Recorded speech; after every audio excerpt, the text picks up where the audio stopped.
বলি। প্রথম হচ্ছে রুকন হওয়ার সময় যে জীবনের 1 নম্বর কাজ থাকে ইসলামী আন্দোলন, শপথের পরে যখন তার কাজ আর 1 নম্বরে না থেকে 3-4 নম্বরে আসে, অন্য কিছু 1 নম্বরে চলে যায়, তখন তার রুকনিয়াতের মান নামতে থাকে। 2 হলো নীতি নির্দেশনা, বাধ্যবাধকতা, কিছু কাজ। বাজার আমাদের দিকে মৌলভী বলে কাদের, আপনাদের দিকে মৌলভী কাদের বলে আমি জানি না। আমাদের তাদের জীবনের ধরন, দৃষ্টিভঙ্গি, গতিটাই হয় আলাদা নাকি? দায়িত্ব অনুভূতি ও কর্তব্যনিষ্ঠা। দায়িত্ব,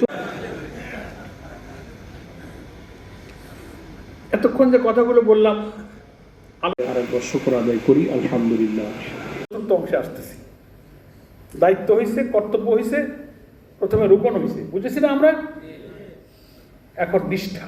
নিষ্ঠা মানে, নিষ্ঠার আলোচনাটা আমি নিষ্ঠা শব্দের ব্যাখ্যা করার সময় শুরুতেও কিছুক্ষণ বলেছি, মনে আছে?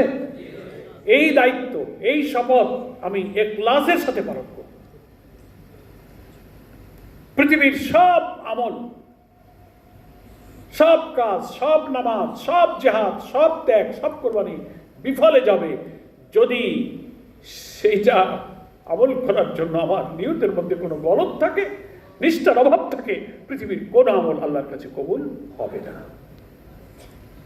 মানুষকে দেখানোর জন্য, কোনো পদ পদবী, মানুষের প্রশংসা, মানুষের কাছে জনপ্রিয় হতে, দুনিয়ার কোনো পদ পদবী ধারণ করতে, অর্থের মালিক হতে, মর্যাদার মালিক হওয়ার জন্য, লোকেরা আমাকে ভালো বলুক, লোকেরা আমাকে দামি বলুক, এর কোনো কামনা বাসনা তিলমাত্র হৃদয় যদি স্পর্শ করে, আমার সব আমল শেষ হয়ে যাবে। হাদিসের বহু সাক্ষী এরকম আছে। আল্লাহ বলবেন, তুমি তো দুনিয়ায় যে জন্য করেছিলে সব তো দুনিয়ায় পেয়ে গেছো, আমার কাছে তোমার জন্য কিছু নেই। আল্লাহ আমাদের সকলকে মাফ করে দিই। আমরা যেন সব কাজের, সব শপথের ওয়াদা রাখার সময় আল্লাহর কথা মনে রাখি।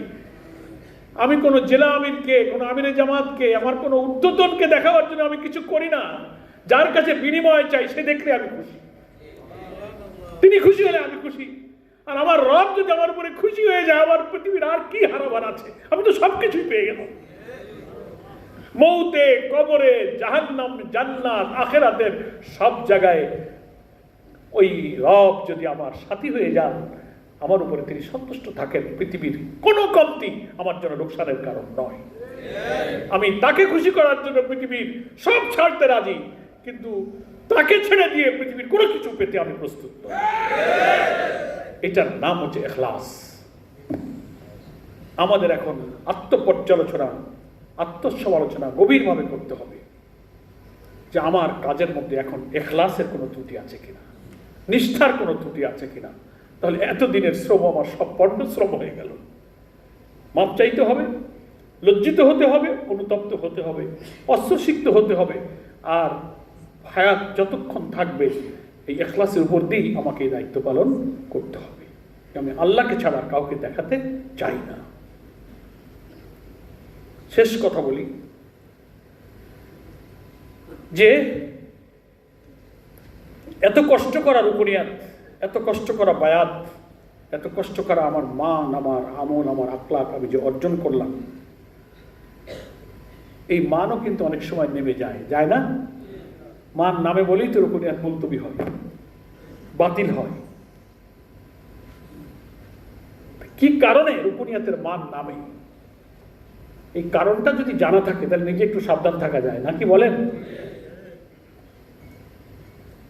আপনাকে আমাকে তৈরি করতে এই জামাত কি চেষ্টা, কত কষ্টটা করেছে আপনি কল্পনা করে দেখেন। প্রথম যেদিন জামাত আপনি সমর্থক হয়েছিলেন, কত লোক আপনার কাছে এসেছে, কত বই পড়িয়েছে, কত মিটিং আপনি করেছেন, কর্মী, সক্রিয়, রোকন পর্যন্ত কত মানুষ আপনার আমার পিছনে ছুটেছে, পরিশ্রম করেছে। তারপরে আপনি বায়াত নিয়েছেন। একটা পিওর, একটা বিশুদ্ধ মানুষ বানাবার জন্য এই চেষ্টাটা আপনি করেছেন। তারপরেও মানুষ তো শয়তান, নফস আমার পরে ওয়াসওয়াসা দেয়, তাই কিনা বলেন? যত চেষ্টাই করি প্রিয় নবী মুহাম্মদ মুস্তাফা সাল্লাল্লাহু আলাইহি ওয়াসাল্লাম ছাড়া একেবারেই নির্ভুল, নিষ্পাপ মানুষ তো আমরা কেউ নই। কারণ শয়তানকে আমার উপরে ক্রিয়া করার জন্য আল্লাহ ইখতিয়ার দিয়ে দিয়েছেন কিনা? ওটাও কোরআন শরীফে বলা আছে। কি পরীক্ষায় আমরা পড়েছি আপনি চিন্তা করেন। শয়তান পারমিশন চাইছিল আল্লাহর কাছে যে তুমি আমার একটু পারমিশন দিয়ে দাও, আমি তো গেছি, তোমার দাসত্ব যারা করবে ওদেরও আমি একটু ধরি, সামনে পিছনে ডাইনে বাম থেকে আমি পাকড়াও করবো তাদেরকে। জানেন তো, তো শয়তানের পারমিশন পেয়ে গেছে, ও লেগে আছে। আর আমার ভিতরে তো পশুত্ব পাশবিকতা নফসানিয়াত আমার মধ্যে আছে, উস্কায়। আল্লাযী ইউওয়াসওয়িসু ফি সুদুরিন নাস, হৃদয়ের গভীরে প্রবেশ করে বারবার ধোঁকা দিয়ে যায় সেই শয়তান, সেই ইবলিস অনিষ্টকারী। তো আমি আমির হই, আমি আমিরের জামাত হই, আমি বড় নেতা হই, রুকন হই, এই শয়তানের ক্রিয়া থেকে কি আমি কখনো মুক্ত থাকতে পারি? পারি না। এই জন্য এটা যখন ধরে তখন এই এত মান, এত কষ্ট, এত ক্লাসের উপরে কিন্তু একটা নেতিবাচক প্রভাব ফেলার চেষ্টা করে, নিষ্ক্রিয় করে দিতে চায়। এই রিপোর্ট রাখা দুর্বল, আপনি জামাতে নামাতে যেতে ভালো লাগে না, পর্দা ঢিলা, রুজি হালাল কি হারাম অত খেয়াল নাই, আগে টাকা আয় করি, ছেলে মেয়ে ও বাচ্চা গাড়ি বাড়ি হোক, পরে তওবা তিল্লা করে হজে যে কান্নাকাটি করে নেব। এগুলো কে দেয়? শয়তান। ওয়াসওয়াসা দেয়। দুনিয়া প্রীতি, দুনিয়া প্রীতি আমাকে নফসানিয়াতের দিকে ধাবিত করে এই শপথ থেকে আমাকে দুর্বল করে ফেলে। এই জন্য খেয়াল রাখবেন, দুইটা কারণে রুকুনিয়াতের মান নেমে যায়। রুকুন অর্জন তো করলাম, কিন্তু মান নামে কেন? কয়টা কারণ বলেছি? দুইটা। একটা হলো যেদিন আমি শপথ নিয়েছিলাম রুকন হওয়ার আগে বা রুকন হওয়ার সময় আমার যে আবেগ ছিল, যে ডেডিকেশন ছিল, যে ডেভোশন ছিল, যে এখলাস ছিল, যে আল্লাহর উদ্দেশ্য ছাড়া আমি কোনো উদ্দেশ্য করি নাই, এই যে বললাম না এতক্ষণ, রুকন হওয়ার সময় আমার যে এই কাজই আমার এক নম্বর ছিল, এটা ছাড়া আমার আর কোনো জীবনের লক্ষ্য নয়, এটাই আমার জীবনের লক্ষ্য। হওয়ার পরে শপথ হওয়ার কিছুদিন পরে গিয়ে আস্তে আস্তে দুনিয়াদারি শয়তান টানাটানিতে তখন রুকন থাকে, সংগঠন করে, কিন্তু এটা জীবনের আর এক নম্বর লক্ষ্য থাকে না। তখন বাড়ি করা এক নম্বর, না ছেলেদের মানুষ করা এক নম্বর, টাকা আয় করা এক নম্বর, ব্যবসা এক নম্বর। এতদিন রুকন হওয়া পর্যন্ত কিন্তু ইসলামী আন্দোলনটা এক নম্বরে ছিল আমার। সব কাজ, পৃথিবীতে তো অনেক কাজই করা লাগে, ঘর সংসার, ছেলে মেয়ে, বউ বাচ্চা, ব্যবসা করা লাগে না? তার মধ্যে তো আবার সিরিয়াল আছে, গুরুত্বের সিরিয়াল থাকে না? ডাক্তারের কাছে যেতে গেলে রোগীর জন্য সিরিয়াল করা লাগে, কিনা আগে আসবে। তো মুমিনের জন্য কাজের সিরিয়ালে আল্লাহ, আল্লাহ রসুল আর তার দিন কায়েমের জিহাদ থাকবে আমাদের এক নম্বর, নাকি বলেন? এইটা শপথের সময় পর্যন্ত থাকে। যাদের সারা জীবন থাকে তাদের রুকনের মান নামে না। যেই শপথের পরে দিতে যাক, যে জন্য দৌড়াইতেছিলাম, এই ক্লাসের কমতি ছিল, দৌড়ায় এসে যখন মঞ্জিলে পৌঁছে গেছে একটা রিল্যাক্স হয়ে যায়।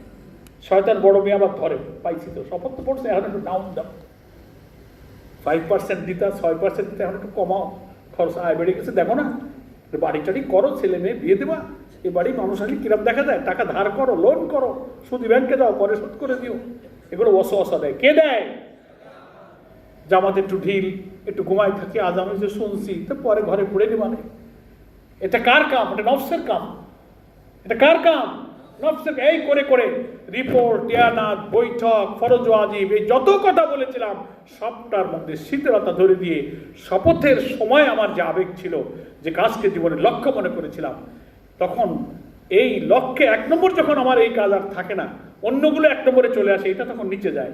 জামাত থেকে যায় না, আজকাল ইয়ানাত দেয়, পরে দেয়, বৈঠকে লেটে যায়, কিন্তু এক নম্বর আর নেই। এরকম যার জীবনের লক্ষ্য এক নম্বর থেকে নিচে নেমে আসে, তখন তার মান নামতে থাকে, নিচে নামে, তখন সব কাজে ঢিলাঢালা পড়ে। মনে থাকবে তো? দ্বিতীয় আর একটা হলো, আল্লাহ কোরআনে বলছেন না যে যখনই তুমি ইমানের পথে চলার জন্য সিদ্ধান্ত নিবাস, প্রত্যেককে আমি পরীক্ষা করব। কি আল্লাহর ওয়াদা আছে? বলে নাবলুওয়ান্নাকুম বিশাইইম মিনাল খাউফি ওয়াল জু'i ওয়া নাকসিম মিনাল আমওয়াল। সময় নেই, এসব আয়াত, অনেক আয়াত। আহসিবান নাস আইয়ুতরাকু আইয়াকুলু আমান্না, তোমরা কি মনে করেছো যে ইমান এনেছি কথা বললেই তোমাকে ছেড়ে দেওয়া হবে? আবার হাসিবতুম আন তাদখুলুল জান্নাহ, এমনিতেই তোমরা জান্নাতে চলে যাবে? আগের লোকদেরকে আমি পরীক্ষা করেছি।